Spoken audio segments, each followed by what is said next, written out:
The old sawmill stood silent, a decaying monument to forgotten industry.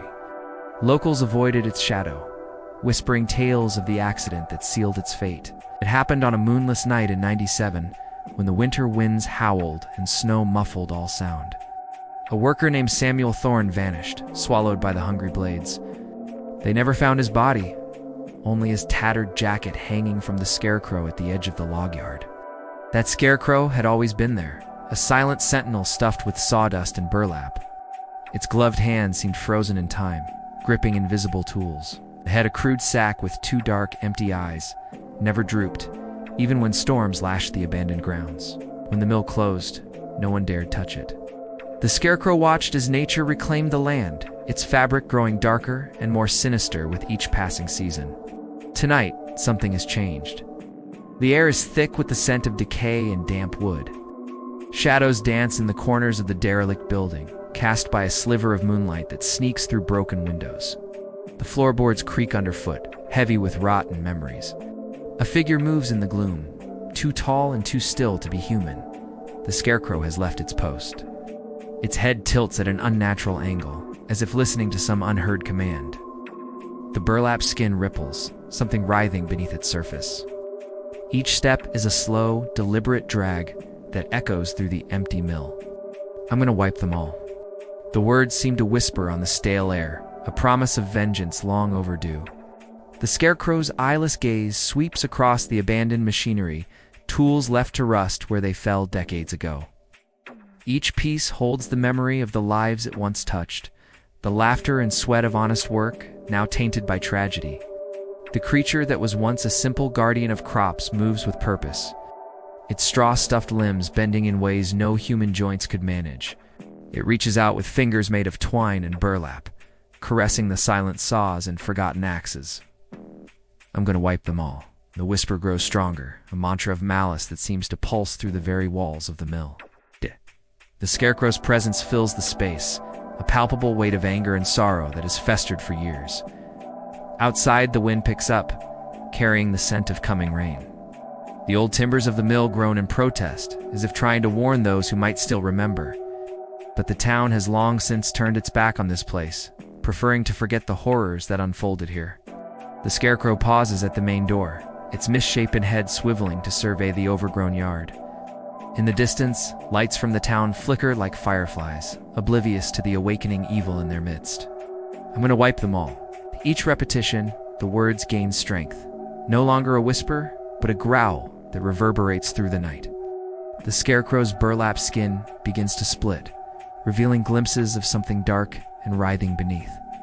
It's no longer just straw and cloth, but a vessel for a vengeful spirit long trapped in this place of death. The first drops of rain begin to fall, pattering against the rusted metal roof. The sound seems to energize the creature, its movements becoming more fluid, more purposeful. It takes a step forward, then another, leaving the shelter of the mill for the first time in decades. Run for your lives. The warning comes too late for those who can't hear it. The scarecrow moves with unnatural speed, covering ground in long, loping strides. Its path is clear, towards the unsuspecting town that had forgotten its sins. The rain intensifies, a curtain of water that obscures vision and muffles sound. Perfect cover for a creature born of nightmares and neglect. The scarecrow's form seems to shift and change with each flash of lightning, sometimes appearing as a man, other times as something far more monstrous. I'm gonna wipe them all. The words are no longer just a threat, but a promise being fulfilled. The first screams pierce the night as the scarecrow reaches the outskirts of town. Lights flicker on in windows, doors slam as people try to barricade themselves against an enemy they don't understand. Run for your lives. But where can they run? The scarecrow seems to be everywhere at once, its rage fueled by years of waiting, of watching, of remembering. It moves from house to house, leaving chaos and terror in its wake. The town's emergency sirens wail, a belated warning that only adds to the panic. People pour into the streets, their fear palpable as they search for safety. But the scarecrow is relentless, driven by a purpose that transcends mortal understanding. I'm gonna wipe them all. In the chaos, stories begin to emerge. Old-timers who remember the accident, who knew Samuel Thorne and the dark secrets that led to his demise. Whispered confessions of cover-ups and lies, of a town willing to sacrifice one of its own to keep its prosperity. The Scarecrow seems to hear these admissions, its fury growing with each revelation. It moves with renewed purpose, seeking out those who played a part in the tragedy all those years ago. Run for your lives. But for some, it's already too late.